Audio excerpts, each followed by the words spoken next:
My name is Rajan Awasti, but this video is not about me. This video is actually about my best friend of, I want to say, 9 years, and college roommate of 3 years, Adam Lott.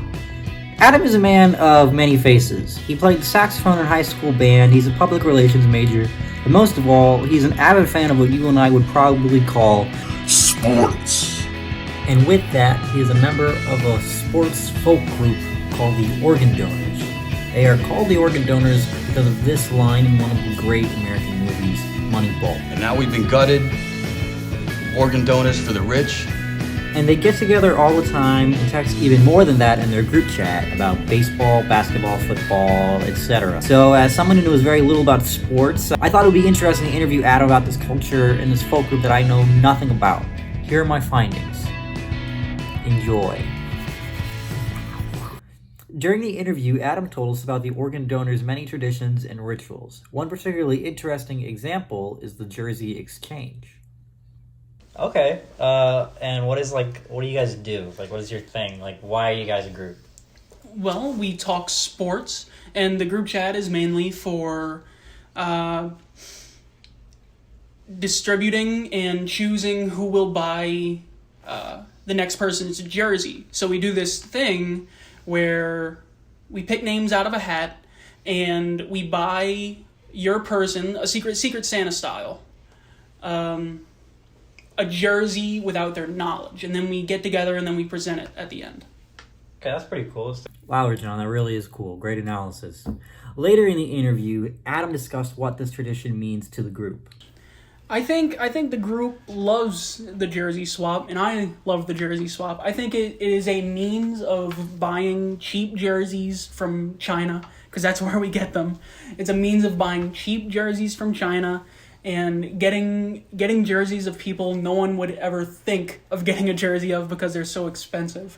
So like we get these cheap jerseys, and it's really fun to see custom jerseys made of people that you would never expect to get. So I think it means a lot to the whole group. I think everybody is better off because of it. Like it is very fun for everybody, I would hope. And every time we do it, it's an excuse to get together. Like the last one, it was our fantasy football draft. Like everyone had to come to the draft if you wanted to get your jersey. So it was an excuse for everyone to get together. And before that, we did Top Golf. We went and did Top Golf, and then we exchanged jerseys like on the putting area. Like that was really cool, and we wear them. Like no matter what it is, you have to wear your jersey. So like someone can get you some crazy messed up jersey with a name of somebody you would never want to wear. And then you would be forced to wear it and flaunt it to the public because everybody else is. So I think it's very fun interaction for the group, and I think it's an excuse for us to get together in a way that we wouldn't do otherwise. I learned a lot about Adam and his folk group, and folk groups in general, with this interview project. Just like all the folk groups we've learned about in class, the Organ Donors have created their own little world of in-jokes and traditions and all of those great little things that make folk groups feel like a bit of a second family. Adam is a part of many groups with me. There's our high school group chat called Bread, there's the group of screen arts majors that I added him into called Movie Night, and there's the group of 4 that live in our apartment.